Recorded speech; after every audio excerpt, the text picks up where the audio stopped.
So I apologize for having to cut that video off. Now, June 2022 in the city would only hit the 50s 4 times. And 3 of them would be in a streak in the middle of the month.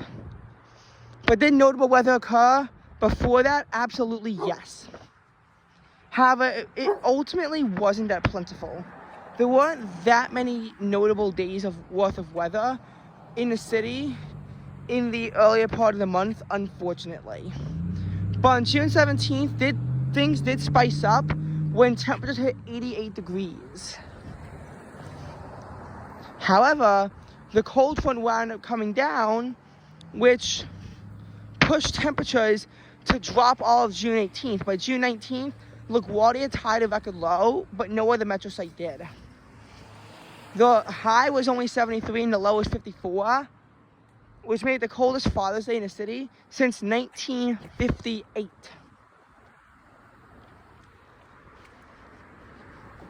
Six days after that, though, June's warmest day would occur.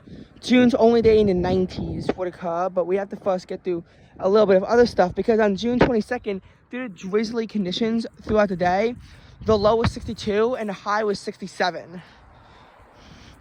The high was 15 below average and the only high in the 60s in June.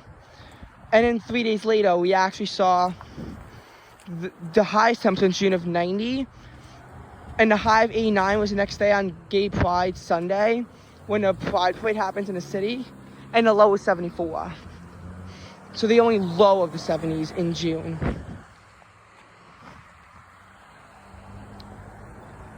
So that was that. June would ultimately be below average, even though it would start out above average. And oh my god, it's getting so dark so early.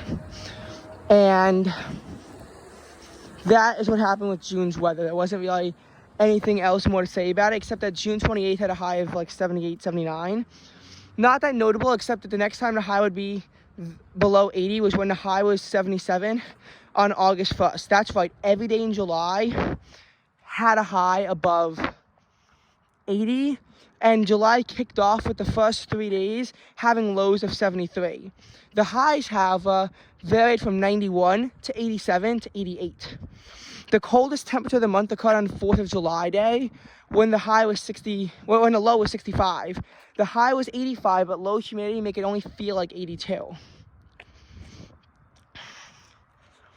However, July wouldn't always be this sparing in terms of the coolness of the month, because as July happened with these warm weather streaks, we would continue to see very intense heat. 1.85 inches of rain was dumped on the city on July 18th, just 2 days after another storm dumped over an inch. There were 6 severe storms that helped New York City catch up on its rain, and the July 18th storm broke a daily record and caused a lot of destruction in Manhattan. What the July 18th storm also did, though, was bring forth a heat wave. For the next 6 days, high temperatures would be in the 90s in the city, with some particularly intense heat days. Although the high was only 81 the day that the storms hit. Even when the storms came through on July 21st, it failed to bust through the heat bubble, and the high was still 92 that day. It fell to 74, but highs rebalanced to 91 and still held at 88 just before midnight. So you know it was a brutal heat wave.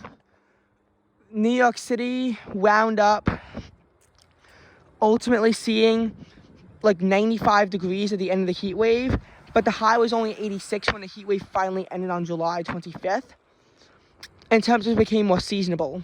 However, from August 2nd to August 9th, highs would be at 89 above every single day, including a heat wave from August 6th to 9th. Ultimately, highs at 97 with a heat wave of 104 and the hottest day of the heat wave on August 9th. But no records are broken because this happened to overlap with New York City's hottest August day ever, when the actual high air temperature hit 104 degrees. After that, temperatures still cooled down, but lows would be in the 70s for the next 11 days. With a week of lows in the 60s, including when temperatures drop down to 62 degrees, I believe on like August 18th or 17th. However, keep in mind that temperatures would quickly rebound and the lows will be in the 70s again until the last day of the month. And ultimately, this August will become New York City's third hottest August on record due to all the heat that occurred. In fact, high heat would wind up continuing until September 1st, when the high of 86 wound up being the hottest September temperature in 3 years, because the previous 2 years, the high only hit 85 degrees. Now, even more interesting was how on September 4th, it hit 90. This is the 25th, 90 plus, but of the years that have this, the highs this year were the coolest at 91.8 because of a lot of 90 and 91 degree temperature readings. Now the low would be in the 70s the next day for September 5th, but this would ultimately, in the end, serve to be the final low in the 70s this year, which is very early and marked quite an anticlimactic end to the summer. I know notable weather resumes, but I have to cut it off here.